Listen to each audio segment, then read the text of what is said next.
Participant of the entire process since we started. This process did not just start on the estimates. We started the process of making the budget for 23-24 last year. We have held public participations. We have held sector working groups. And Honorable Speaker, every participant who has taken part, I really want to thank all of them. Just to recap in a minute, Honorable Speaker, and just to put the record straight, because I see so many figures flying around.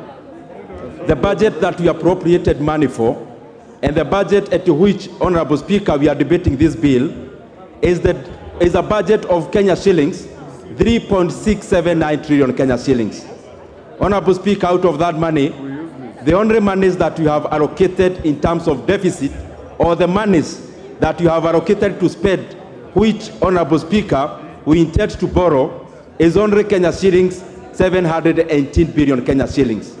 Honorable Speaker, this is a climb down from last financial year when we had a deficit of 860 billion on the books, but upon assuming the positions that we are in now, and after perusal of government books, we realized 200 billion had been spent at a 223, and therefore the entire deficit was actually 1.1 trillion Kenya shillings. Honorable Speaker, it is important to highlight that among the revenue side, we anticipate to collect Kenya shillings 2.57 trillion Kenya shillings.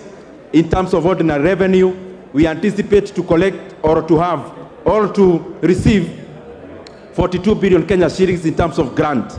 And on the other side, Honorable Speaker, of expenditure, and I'm just putting the record straight because it is our responsibility, Honorable Speaker, around 986 billion Kenya shillings is actually going to CFS, because we are very categorical about allocating enough resources to offset loans so that, Honorable Speaker, we do not continue on the whole of borrowing, but we actually bury the whole by allocating as much money as possible in terms of repayment of debts. And that is why in the kitty of CFS, we allocated Kenya shillings 986 billion. Honorable Speaker, we have also increased the allocations to our counties. The equitable share, we enhanced from 370 billion to 385 billion Kenya shillings. Honorable Speaker, I know there have been issues with the exchequer, but Honorable Speaker, this has been most because of the jittery markets we have, and especially across foreign markets, which we have not been able to realize the monies we had anticipated to borrow for the last financial year. And therefore, Honorable Speaker, we had to resort to domestic markets, where again we are paying a premium in terms of interest rates.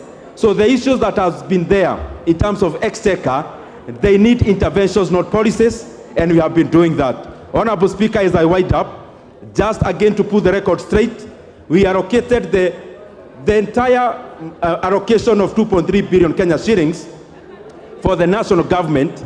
Honorable Speaker, 27.4% of that amount we allocated to education, out of which we have doubled allocation to health.